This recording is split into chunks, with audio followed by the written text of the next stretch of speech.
Hello traders, good morning. দেখুন আজকের মার্কেটের কি অবস্থা। মার্কেট গ্যাপ ডাউন ওপেনিং এবং দেখুন 214 পয়েন্ট 16 পয়েন্ট দেখুন ইদানিং আপনার 10টা 30 বাজে এখন এখন কিন্তু আপনার নেগেটিভ। ওকে, তো এখন যদি আমরা দেখি স্টকের ক্ষেত্রে দেখুন সমস্ত ইন্ডেক্স কিন্তু নেগেটিভ। আইটি থেকে ফাইন্যান্স থেকে শুরু করে FMCG, Pharma, realty, energy, auto, PSP bank সব কিন্তু নেগেটিভ। কিন্তু ব্যাপারটা হচ্ছে দেখুন একটা ব্যাপার, যদি আমরা স্ট্রং স্টকের কথা বলে থাকি তাহলে দেখুন যেগুলো অল টাইম হাইতে ট্রেড করছে। আমি গত ভিডিওতে বলেছিলাম যে কিভাবে আমরা সুইং ট্রেডিং মাইন্ডসেট তৈরি করতে পারি। দেখুন অল টাইম হাইতে যে যে সমস্ত স্টক রয়েছে আমি কিন্তু একটা এক্সাম্পল দিয়েছিলাম। দেখুন এবি ক্যাপিটাল আমি গত ভিডিওতে বলেছিলাম, দেখুন কত সুন্দরভাবে দেখুন মোটামুটি আপ ট্রেন্ড 1.17% আপ।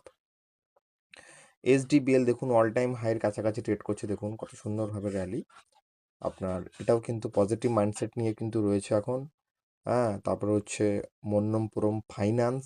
মন্নপুরম ফাইন্যান্স দেখুন এটাও অল টাইম হাই, এটাও কিন্তু টু মাছ নেগেটিভ নয়, 50 পয়সা মতো নেগেটিভ চলছে বর্তমান। আর আপনার এটা একটা আমি স্টক নিয়েছিলাম গত ট্রেডিং সেশনে, এটা হচ্ছে আপনার প্রোস্ট্রাম ইনফোসিস্টেম। ওকে, তো এই হচ্ছে ব্যাপার। দেখুন এগুলো সমস্ত স্টক কিন্তু আপনার অল টাইম হাইতে ট্রেড করছে এবং স্টক কিন্তু মোটামুটি কিন্তু পজিটিভ মাইন্ডসেট। ওকে, তো স্ট্রং স্টকে থাকার চেষ্টা করুন।